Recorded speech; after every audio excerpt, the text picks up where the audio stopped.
Good morning students. Theory of machine के ई lecture के क्रम के अंदर मैं आज आपको मैकेनिज्म के वेलोसिटी एनालिसिस के बारे में बताऊंगा।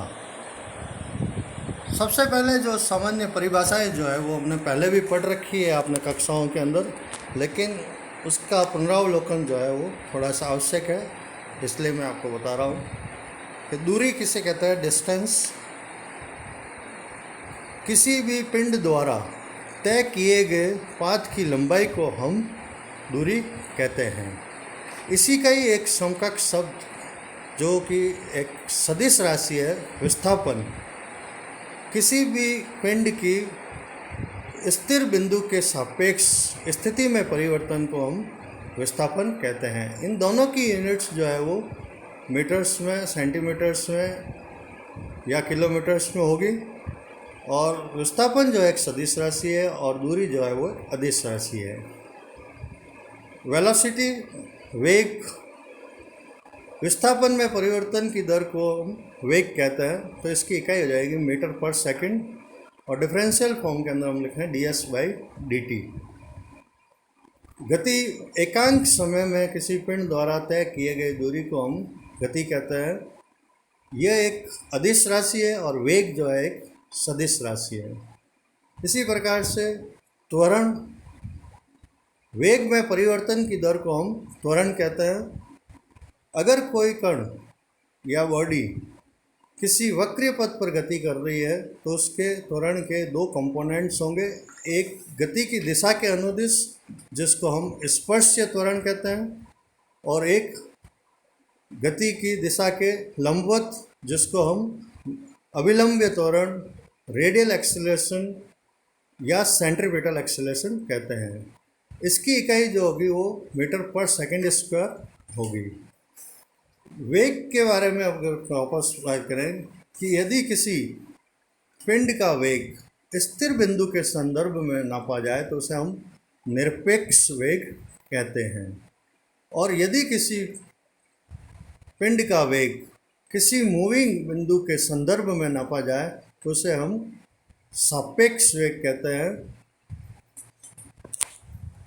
जैसा कि यहाँ पे आगे कई सारे उदाहरण से मैंने आपको समझाने की कोशिश करी है कि एक कार जो है वो va वेग से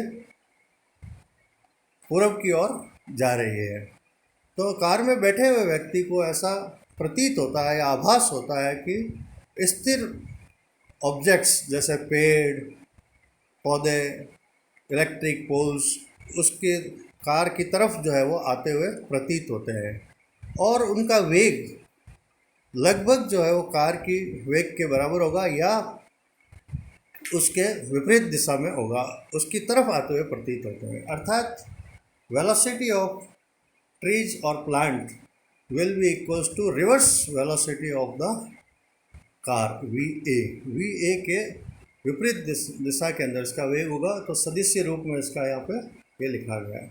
अब एक उदाहरण जो है हम दो कार्स का लेते हैं कि कार ए जो है वो पूरब की ओर 40 किलोमीटर प्रति घंटा से जा रही है, और कार बी जो है उसकी विपरीत दिशा के अंदर अर्थात पश्चिम की ओर 60 किलोमीटर प्रति घंटा से जा रही है। तो यहाँ पे ए का बी के सापेक्ष वेग, यानी ए में बैठे व्यक्ति को जो ऐसा प्रतीत होगा कि उसका सापेक्ष वेग जो है वो काफ़ी अधिक है, तो ए का बी के सापेक्ष वेग जो होगा velocity of A plus reverse velocity of the B. तो चूंकि ये समानांतर ट्रैक्स पे चल रही है इसलिए इनका वेग का योग हो जाएगा 40 + 60 यानी कि 100 किलोमीटर प्रति घंटा। तो प्लेटफॉर्म के ऊपर जब दो ट्रेन्स खड़ी रहती है तो दोनों ट्रेन्स अगर एक दूसरे की विपरीत दिशा में चल रही है तो बहुत तेज़ी से एक दूसरे को क्रॉस करते हुए नज़र आती है। इसी प्रकार से दो कार्स जो है ए और बी समानांतर सड़क पर एक ही दिशा के अंदर चल रही है। ए का वेग जो है वो 40 किलोमीटर प्रति घंटा और बी का वेग जो है वो 30 किलोमीटर प्रति घंटा है। तो ए का बी के सापेक्ष जो वेग आएगा वो va plus reverse of the velocity of B, यानी कि 40 माइनस 30 10 किलोमीटर प्रति घंटा, यानी कुछ समय पश्चात जो है वो कार ए जो है वो बी से आगे निकल जाएगी। एक और उदाहरण जो यहाँ पे दोनों कार्स का वेग जो है वो समानांतर था, अर्थात यानी कि इनको हम सामान्य जो है वो जोड़ बाकी से कैलकुलेट कर सकते हैं। अब हम एक और एग्जांपल लेते हैं। एक साइकिल सवार जो है वो पश्चिम की ओर VC वेग से जा रहा है और बारिश जो है वो ऊपर से VR वेग से नीचे की ओर आ रही है। तो साइकिल सवार छाता किस दिशा में रखे ताकि वो भीगे नहीं? तो यहाँ पे ये रिलेटिव वेलोसिटी की जो दिशा होगी उस दिशा के अंदर अगर वो छाता रखता है तो वो नहीं भीगेगा। तो रेन की साइक्लिस्ट के सापेक्ष जो रिलेटिव वेलोसिटी हम ज्ञात करेंगे, तो यानी कि साइक्लिस्ट को हम स्थिर एज्यूम करके रेन की वेलोसिटी के ऊपर साइक्लिस्ट की रिवर्स वेलोसिटी इम्पोज कर देंगे। तो यहाँ पे एक वेक्टर डायग्राम से दर्शाया गया कि VR नीचे की ओर है और VC को हमने उल्टा करके यहाँ पे वेक्टर डायग्राम में दर्शाया। तो VC reverse of the VC plus rain velocity का जो रिजल्टेंट जो होगा VRC दर्शाया गया है। तो अगर छाते को इस दिशा के अंदर रखेगा तो साइकिल सवार जो नहीं भीगेगा। तो velocity of rain with respect to cyclist will be equals to VR plus minus of the reverse velocity of the V cyclist. तो इस प्रकार से हम जब रिलेटिव वेलोसिटी का जो ये ट्रायंगल बन जाता है तो इससे हम मैकेनिज्म्स की अंदर भी सभी कड़ियों के वेग को एनालिसिस कर सकते हैं। यहाँ पे मैकेनिज्म की वेग एनालिसिस के लिए दो मेथड्स का उपयोग कर सकते हैं, एक तो तात्कालिक वेग विधि और एक सापेक्ष वेग विधि।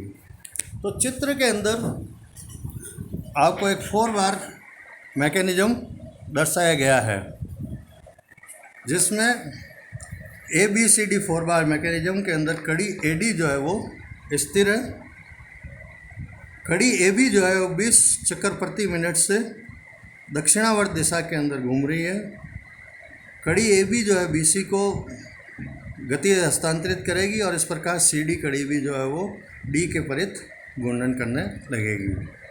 तो यहाँ पे हम प्रत्येक लिंक का, प्रत्येक बिंदु का वेग एनालिसिस जो है रिलेटिव वेलोसिटी मेथड से कर सकते हैं। तो चित्र के अंदर जो इनका सभी लिंक की लंबाइयाँ दर्शा रखी है। तो प्रथम लिंक की जो जानकारी जो है वो हमें इसमें दी हुई है। अब पहले जो एग्जांपल लिए उसमें दो पिंड अलग अलग थे, लेकिन अब यहाँ पे दो बिंदु जो है वो एक ही कड़ी के ऊपर स्थित होंगे। तो चूँकि A और D बिंदु जो कि स्थिर बिंदु है, A और D बिंदु क्या है? स्थिर बिंदु है। तो इनके संदर्भित स्मॉल a और स्मॉल d बिंदु जो है वो वेग आरेख के अंदर पोल के रूप में दर्शाए गए हैं।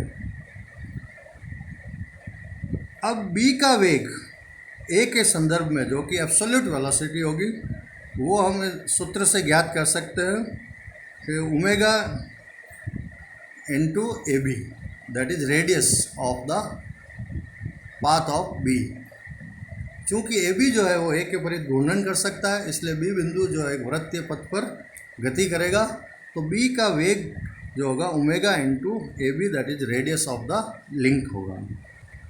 तो यहाँ पे 2 पाई इंटू 20/60 इंटू 1 जो कि वैल्यू आती है कैलकुलेटर से आप कैलकुलेट करेंगे तो 2.1 मीटर पर सेकेंड। अब एक वेक्टर खींचेंगे हम, एक उचित पैमाना मानेंगे पहले।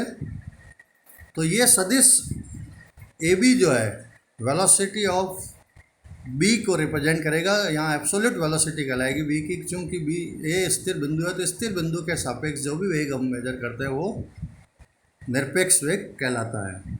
तो वेक्टर AB जो है वो AB के लंबवत खींचेंगे और इसका परिमाण जो होगा वो 2.1 मीटर सेकेंड को दर्शाएगा। तो यहाँ पे जो पैमाना माना गया है वो 1 सेंटीमीटर इक्वल्स टू 0.5 मीटर पर सेकेंड, अर्थात इस ए बी की, स्मॉल ए बी की जो लंबाई जो होगी वो 4.2 सेंटीमीटर होगी। अब चूंकि बी बिंदु का वेग हमें ज्ञात हो गया, तो वेक्टर ए बी को यहाँ पे एक एरो से दर्शाया गया है। तो अब बी सी लिंक को हम ऑब्जर्व करते हैं। तो सी की बी के सापेक्ष, अर्थात बी को हम क्या करें, मान लेंगे स्थिर मान लेंगे। तो अब सी जो है वो बी के परित घूम सकता है। तो सी की बी के सापेक्ष जो वेग होगा वो बी सी के लंबवत होगा, यानी कि वेक्टर बी सी जो है वो बी सी के लंबवत खींचा जाएगा, लेकिन इसका परिमाण हमें नहीं मालूम है। तो हमें जो है स्मॉल सी पॉइंट जो है वो ज्ञात नहीं हुआ।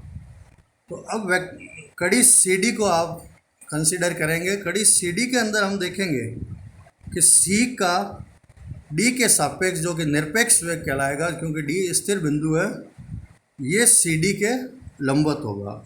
अर्थात स्मॉल डी पॉइंट से एक सदिश सी डी खींचेंगे, तो डी से खींचा गया सदिश और बी से खींचा गया सदिश जो कि बिंदु सी पर प्रतिच्छेदित करते हैं, तो इस प्रकार से स्मॉल सी जो हमें वेग आरेख के अंदर प्राप्त हो जाएगा।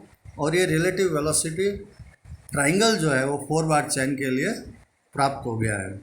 तो यहाँ पे ए बी जो है वो बी का निरपेक्ष वेग दर्शाता है, सी डी वेक्टर जो है वो डी का निरपेक्ष वेग दर्शाएगा, और वेक्टर बी सी जो है वो सी का बी के सापेक्ष वेग दर्शाता है। तो इनकी लंबाइयाँ हम स्केल से नापकर पुनः अगर स्केल से गुणा कर दें पैमाने से, तो हमें इनका वेग ज्ञात हो जाएगा। अब यहाँ पे प्रश्न के अंदर ये भी पूछा गया है कि BC पर स्थित बिंदु कैपिटल E का वेग भी हमें ज्ञात करना है। तो स्मॉल BC के ऊपर स्मॉल E बिंदु इस प्रकार से लोकेट करेंगे कि यह उसी अनुपात में स्मॉल BC को इंटरसेक्ट करेगा जैसे कि इस कैपिटल BC को कैपिटल E इंटरसेक्ट करता है। तो यहाँ पे स्लाइड के अंदर यह दर्शाया गया है कि CE BE बटा BC equals to capital BE बटा BC। इस प्रकार से हमें इसकी जो लंबाई जो ज्ञात होती है स्मॉल BE की वो 2.66 प्राप्त होती है। तो यहाँ पे E बिंदु को वेग आरेख के अंदर लोकेट कर देंगे। फिर स्मॉल E को जब A या D दोनों एक ही बिंदु है उससे जब उसको मिलाएंगे, तो वेक्टर AE या वेक्टर DE जो है वो absolute velocity of capital E यानी कि VE को दर्शाएगा। इसको हम मेजर करके स्केल से मल्टीप्लाई कर देंगे, तो हमें इसकी E का वेग जो ज्ञात हो जाएगा वो 2.6 into 0.5 that is scale 1.3 metre पर सेकेंड हो जाएगा। इसी प्रकार से कड़ी CD का कोणीय वेग भी हम ज्ञात कर सकते हैं। तो CD का वेग जो है वो VD वो है 2.9 इंटू 0.5 2.1 इंटू 0.5 डिवाइडेड बाई 2, तो ये 0.675 हमें प्राप्त हो जाएगा। तो प्रत्येक कड़ी के ऊपर स्थित प्रत्येक बिंदु का कोणीय वेग, उसका निरपेक्ष वेग हम ज्ञात कर सकते हैं। तो अगले लेक्चर के अंदर मैं आपको स्लाइडर क्रैंक चेन मैकेनिज्म के वेलोसिटी डायग्राम के बारे में बताऊंगा।